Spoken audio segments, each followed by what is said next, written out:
The Wind and the Sun. Once upon a time, high above the earth, the wind and the sun were having a friendly debate. They often argued about who was the strongest, but today the wind had had enough.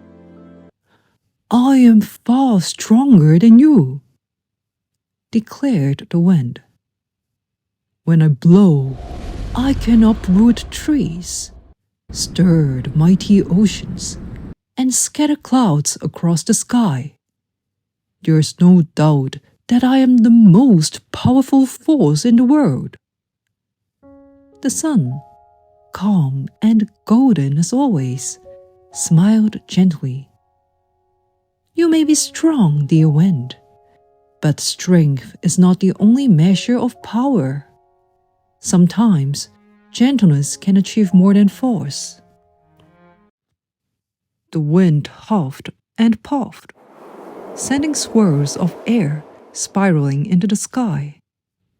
"Let's put your fury to the test. Look down there." The wind pointed with a gust toward a traveler walking along a quiet country road. The man wore a long, thick cloak wrapped tightly around his shoulders. "Let's see who can make that man remove his cloak," said the wind. "Whoever succeeds will be declared the strongest." The sun agreed, and the wind went first. With a great whoosh, the wind began to blow.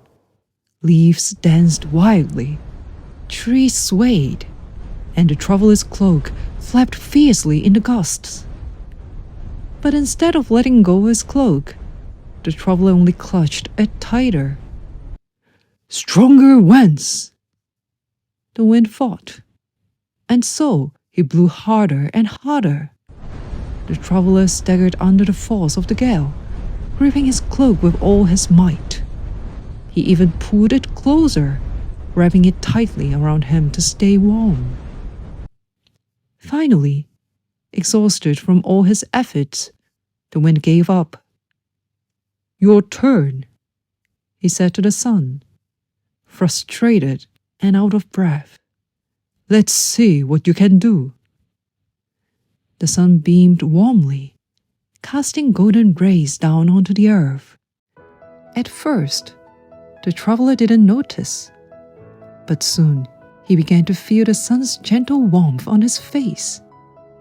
The breeze softened, the air grew calm, and the sunlight became pleasantly warm. The traveler loosened his grip on the cloak. As the sun's warmth wrapped around him like a comforting hug, he smiled and wiped the sweat from his brow. "What a lovely day," he said, pulling off his cloak and slinging it over his arm. The sun's gentle warmth had succeeded where the wind's bluster had failed. The wind sighed. "I see now," he admitted. "Gentleness can sometimes be more powerful than force." The sun smiled, shining even brighter. "It's not always about strength, my friend. Sometimes a kind and gentle approach is all that's needed." And from that day forward, the wind and the sun became the best of friends, each appreciating the other's unique power.